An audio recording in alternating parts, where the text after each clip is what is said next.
So hello everyone, I, Devansh Arora, welcome you all to the show. Today we are present here to comment our views on topic consumer crimes.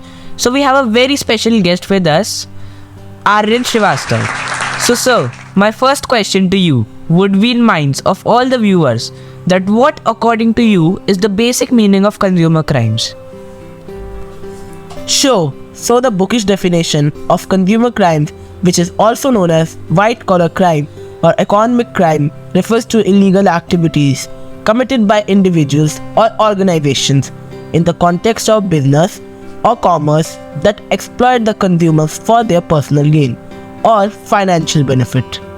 It encompasses a wide range of deceptive, fraudulent, or unethical practices targeting consumers and their financial interests. Thank you. So Arin, can you please clarify further on the topic by giving an example? It occurs when someone uses your personal information such as your name, social security number or credit card number without your permission to commit fraud or other crimes. The Federal Trade Commission (FTC) estimates that as many as 9 million Americans have their identities stolen each year. More than half of Indians surveyed feel most vulnerable to online fraud over the past year, experiencing fraud mainly on social media sites, payment system providers, and online gaming platforms, according to Experience 2022 Global Identity and Fraud Report.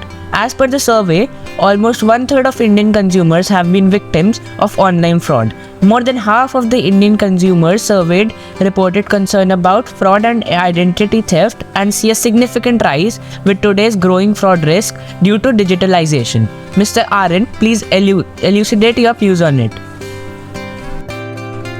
Not only this, sir.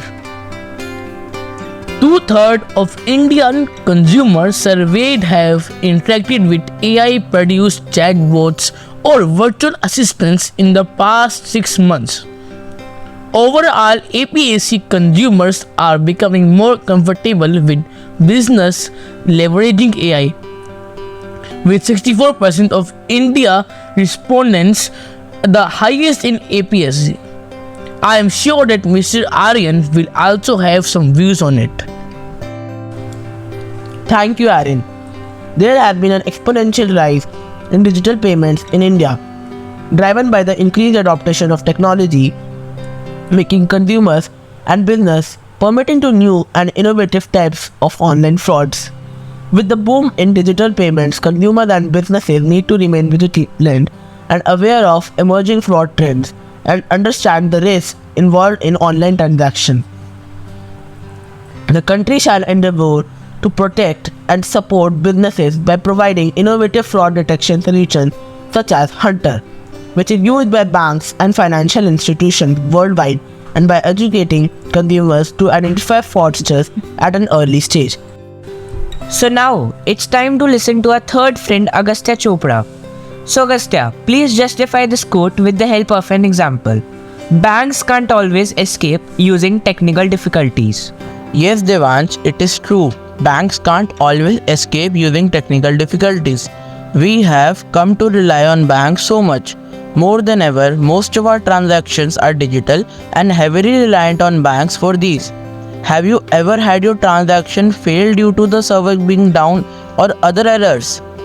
Deepika Pallikal, a squash champion and Arjuna awardee, found herself in an awkward situation when she used her Axis Bank debit card in a hotel at Netherlands Rotterdam failed. She had 10 times the bill amount in her account at that time.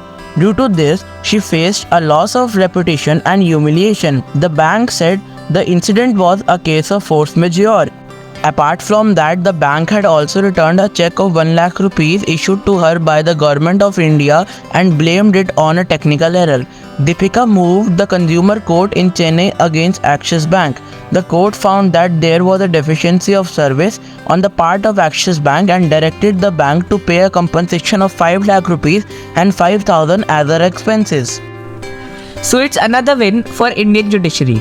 So now Arin, can you please justify this quote? You don't have to be a celebrity to win consumer cases. Yes, It is truly said, you don't have to be a celebrity to win a consumer case. A humble tea vendor, Rajesh Sakre, is an example of this. He had rupees 20,000 in his State Bank of Indian account and had withdrawn rupees 10,800. On his next visit to ATM, however, he realized all his money was gone. When he asked the bank authorities, they blamed it on him. So he went to District Consumer Disputes Redressal Forum with his grievances. He couldn't afford a lawyer and he argued the case himself.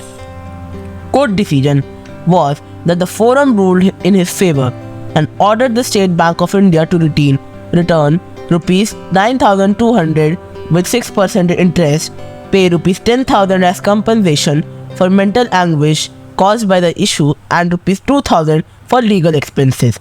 It doesn't matter who you are.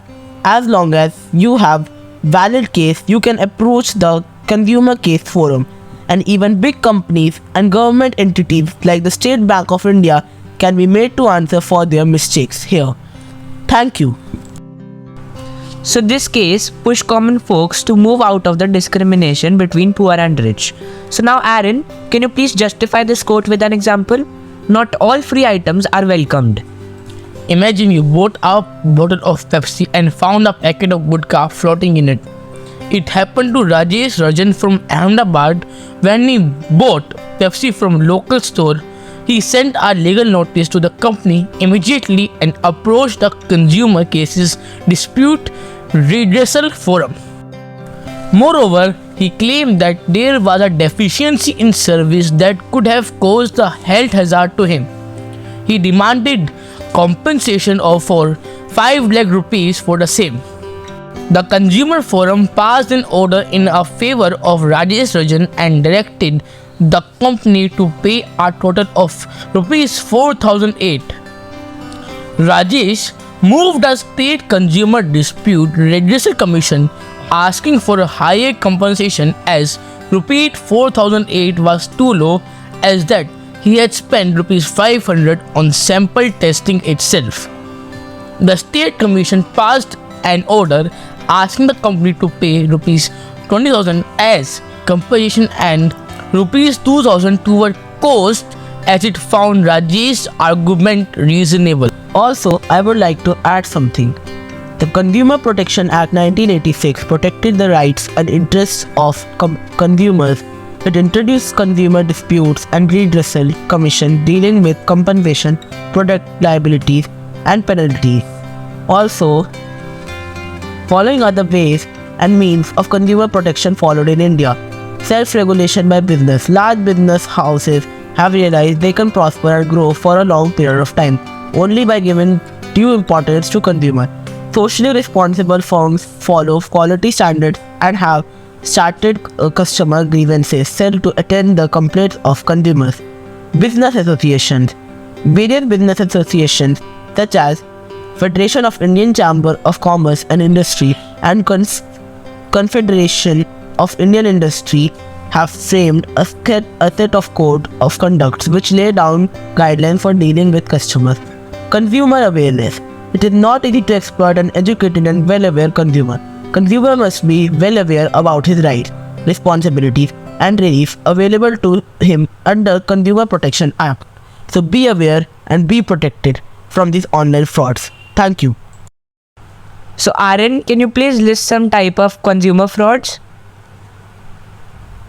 So, some common types of cybercrimes in India are phishing, defamation, ransomware, cyberstalking, vishing, email spoofing, identity theft, botnet, social engineering, etc. I hope this was a valuable session for you all. Thanks for giving us your precious time. Now we'll end this session.